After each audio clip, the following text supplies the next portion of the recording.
Someone who genuinely loves you does not get to hurt you on a Tuesday and show up on Wednesday asking, "What's for dinner?" That's not a rough patch. That's not complicated. That is a specific kind of person doing a specific kind of thing. And today, we are going to talk about exactly what that thing is, why they do it, and why you keep feeling like you're losing your mind trying to make sense of it. Hi, this is Dr. Elena Voss. If this channel has ever said something that made you feel less alone, hit subscribe and leave a like. It genuinely helps more people find this content. Let's get into it. When someone hurts you and then walks around acting like nothing happened, your first instinct is probably to question yourself. Did I overreact? Was it really that bad? Maybe I'm too sensitive. And here is the cruel, almost poetic irony of that. The fact that you're questioning yourself is the clearest sign that something is actually wrong. Healthy people don't make you doubt your own memory of events they caused. So, what's actually going on with that person? There's a psychological concept called cognitive dissonance. It basically means that when someone's actions don't line up with how they see themselves, their brain gets uncomfortable. And the brain hates being uncomfortable. So instead of sitting with that discomfort, instead of saying, "I hurt someone I care about and I need to own that," they rewrite the story quietly, internally, without telling you. They convince themselves it wasn't a big deal, that you're dramatic, that it's already in the past. And then they move on, genuinely, like it never happened, because in their version of events, it kind of didn't. Here's something wild.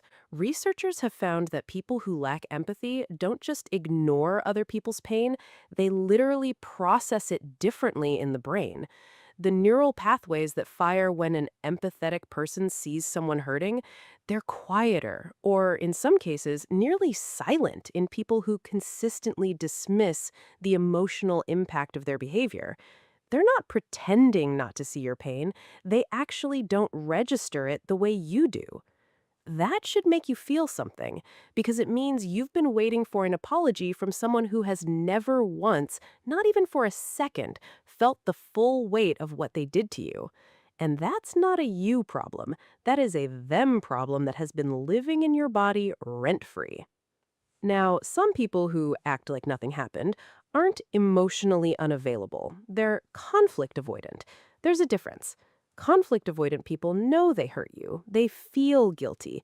But guilt is so uncomfortable for them that the only way they can cope is to pretend the incident has expired, like emotional milk. Past its date, so we throw it out and nobody mentions it. The problem is, they didn't ask if you were done with it.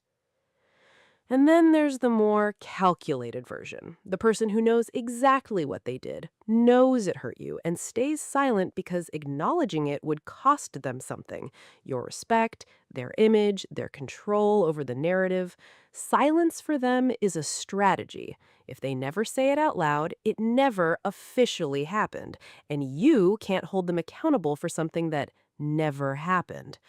This is why you feel crazy, because you're carrying a conversation that never took place. You're grieving an apology that was never given. You're replaying something in your head that the other person has already filed under over and done with. Here's the part nobody talks about enough. The not acknowledging is its own injury. Psychologists call it an invalidating environment, and the research on this is clear. Being hurt is one thing. Being hurt and then gaslit about the hurt is a separate wound on top of the first one. You're not being dramatic for struggling with both. What do you do with this? You stop waiting. Not because they deserve your acceptance of what happened, but because closure is something they get to give you, and waiting for it hands them a power they haven't earned. You collect the receipt internally, you see them clearly, and you decide with full information what role, if any, this person gets to play in your life going forward. You don't owe anyone access to you after they've shown you who they are. All right, I want to hear from you. Drop it in the comments. Has someone ever hurt you and acted completely unbothered afterward? How did you handle it? How are you handling it now? No judgment here. This is the safest comment section on the internet. See you in the next one.